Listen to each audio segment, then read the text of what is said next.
काशी में 80 घाट पर तुलसीदास रोज रामचरितमानस को गाते थे। एक बार गोस्वामी प्रातःकाल शौच करके आ रहे थे तो कोई एक प्रेत से इनका मिलन हुआ। उस प्रेत ने प्रसन्न होकर गोस्वामी जी से कहा कि मैं आपको कुछ देना चाहता हूं। गोस्वामी जी बोले, भैया हमारे मन में तो केवल एक ही चाह है कि ठाकुर जी का दर्शन हमें हो जाए। उस प्रेत ने कहा कि महाराज, मैं यदि दर्शन करवा सकता तो अब तक मुक्त न हो गया होता। मैं खुद प्रेत योनि में पड़ा हुआ हूं। तुलसीदास जी बोले, फिर भैया हमको कुछ नहीं चाहिए। तो उस प्रेत ने कहा, सुनिए महाराज, मैं आपको दर्शन तो नहीं करवा सकता, लेकिन दर्शन कैसे होंगे उसका रास्ता बता सकता हूं। तुलसीदास जी बोले कि बताइए। प्रेत बोला, आप जहां कथा कहते हैं बहुत सारे भक्त सुनने आते हैं।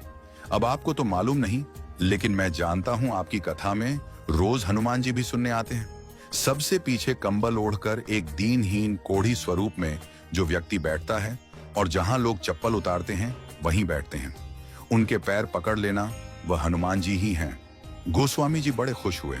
आज जब कथा हुई तो गोस्वामी जी की नजर उसी व्यक्ति पर थी और जैसे ही वह आया और बैठा तो गोस्वामी जी दौड़ पड़े और जाकर चरणों में गिर गए। गोस्वामी जी बोले, महाराज आप सबसे छुप सकते हो, मुझसे नहीं। अब आपके चरण तब तक नहीं छोड़ूंगा जब तक राम से नहीं मिलवाओगे। यह कहा तो हनुमान जी दिव्य स्वरूप में प्रकट हो गए। तुलसीदास जी बोले, कृपा करके राम से मिलवा दो, अब और कोई अभिलाषा नहीं है। हनुमान जी बोले कि आपको राम जी जरूर मिलेंगे, लेकिन आपको चित्रकूट चलना होगा।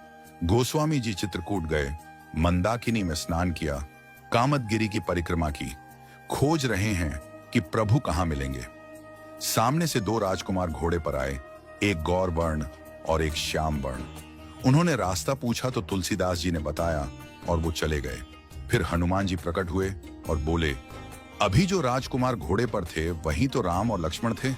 आपसे ही तो रास्ता पूछा और आपने नहीं पहचाना। ये चूक हम सब करते हैं।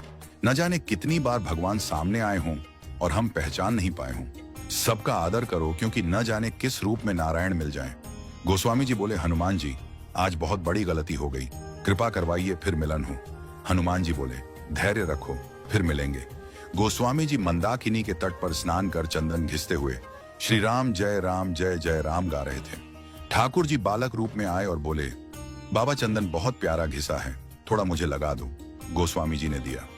हनुमान जी तोता बनकर आए और घोषणा कर दी कि चित्रकूट के घाट पर भाई संतों की भीड़, तुलसीदास चंदन घिसे, तिलक देत रघुवीर।